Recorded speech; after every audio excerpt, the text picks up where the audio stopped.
What if the deeper you went in life, the less human the world became?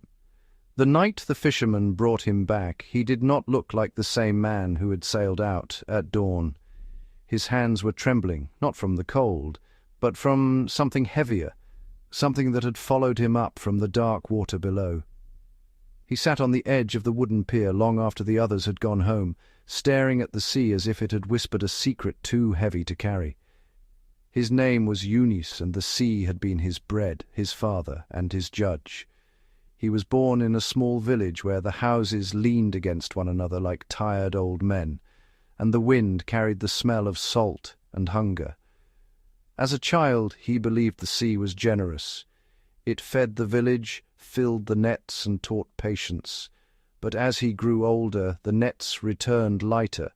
The fish swam farther away. The mornings grew longer, and the coins in his pocket grew fewer. He had a wife whose eyes were once bright like morning light on water. Now they were dimmed by counting debts. He had a small son who asked questions Eunice could not answer. Why does Baba come home with empty hands? Even the old dog that slept outside their door seemed to look at him with quiet accusation. So Eunice made a choice. He would go deeper. The elders in the village warned him. The deeper you sail, the stranger the sea becomes, they said. Some waters are not meant for hungry men. But hunger does not listen to caution. Hunger listens only to itself. The first time he sailed beyond the familiar horizon, the water changed color. It darkened, like a lard when clouds gather before a storm. The air felt heavier. Even the birds refused to follow. He lowered his nets into water that seemed to have no end, and for hours he waited. When he pulled them up, he did not find the shining silverfish he knew. He found creatures twisted and pale, with wide, unblinking eyes. Their shapes were wrong, as if formed in loneliness. Their bodies looked unfinished, fragile, almost wounded by the darkness they came from. He felt a chill that had nothing to do with wind. He sold them in the market the next day. The villagers stepped back when they saw the catch. Some crossed themselves, others whispered, but coins are coins. A travelling merchant bought them cheaply, muttering that cities pay for strange things. Eunice returned home with bread and rice for the first time in weeks. His wife did not ask where the fish came from. She only thanked God under her breath. Encouraged, Eunice went deeper the next week. Each journey felt heavier than the last. The sea grew quieter, almost offended. The sky above seemed distant, as if it no longer recognized him. The creatures he pulled from the depths became more unsettling. Some had mouths too large for their bodies. Others seemed almost transparent, as if hiding from their own existence. Eunice began to notice something else. The deeper he sailed, the less he spoke. At home, he answered his son with short words. He avoided his wife's eyes.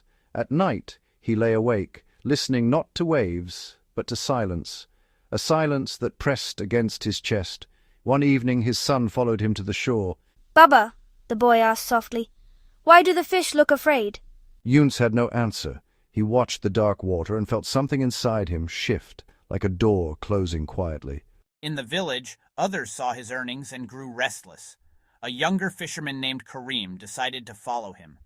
Karim was bold and impatient. He laughed at the elders and mocked their warnings. "The sea belongs to whoever dares," he said. Karim sailed deeper than Eunice had ever gone. When he returned, his boat was full, fuller than any boat had been in years. The creatures he brought were so strange that even Eunice felt unease. They looked less like fish and more like shadows given shape. Their eyes glowed faintly in the fading light. The merchant paid Karim generously. Word spread quickly. Soon, more boats sailed beyond the safe waters. The village, once bound by shared hardship, began to change. Neighbors stopped sharing meals. Envy replaced kindness. The market filled with whispers and suspicion. The sea, however, did not change. Storms began to come without warning. Nets tore more easily. Boats returned damaged. One night, Karim did not return at all. The village gathered at dawn, staring at the horizon. Only broken wood washed ashore. Karim's mother wailed until her voice gave out. Some said it was fate, others said it was the price of courage. Yunus said nothing. He felt the weight of his own choices pressing deeper than the sea ever could. But hunger still lived in his house. He sailed again. This time the water was darker than he had ever seen. The sky felt small, like a closed door.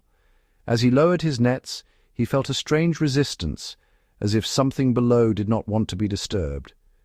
When he pulled them up, the catch was thin and fragile, barely alive. Their bodies seemed almost crushed by the depth they came from.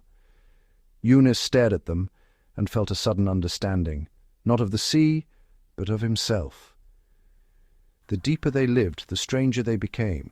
The less light they knew, the less they resembled the life above. He looked at his reflection in the water. His own eyes seemed hollow, ringed with sleepless nights. His voice had grown harsh, his patience thin. In chasing provision, he had allowed darkness to settle inside him.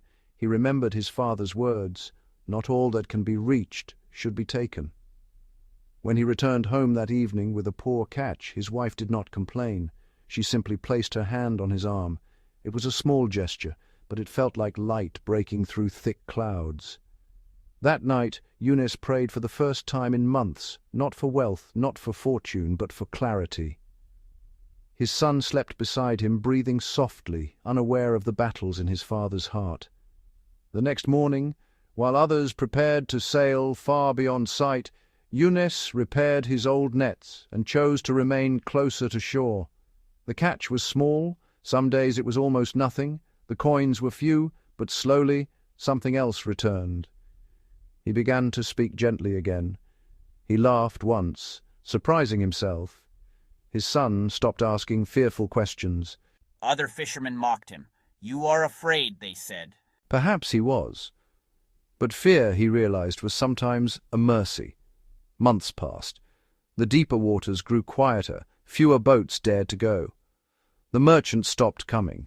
The strange creatures disappeared from the market as if they had never existed. The village, scarred by loss and envy, began to mend slowly. Neighbors shared bread again. The storms did not cease, but they felt less personal. One evening, as the sun dipped low, painting the sea in soft gold, Yunus sat with his son by the shore. The boy held a small, ordinary fish in his hands, its scales catching the fading light. "Baba," he asked, "why don't we go where the big fish are?" Yunus looked at the horizon where darkness always waited beyond the glow. "Because," he said quietly, "not everything that grows in darkness belongs in our hands." The sea remained vast and mysterious. Its deepest parts were still filled with strange shapes and unseen lives. But Yunus no longer felt the need to drag them into the light. He had learned that when a man goes too deep into hunger, pride, or ambition, something inside him begins to change.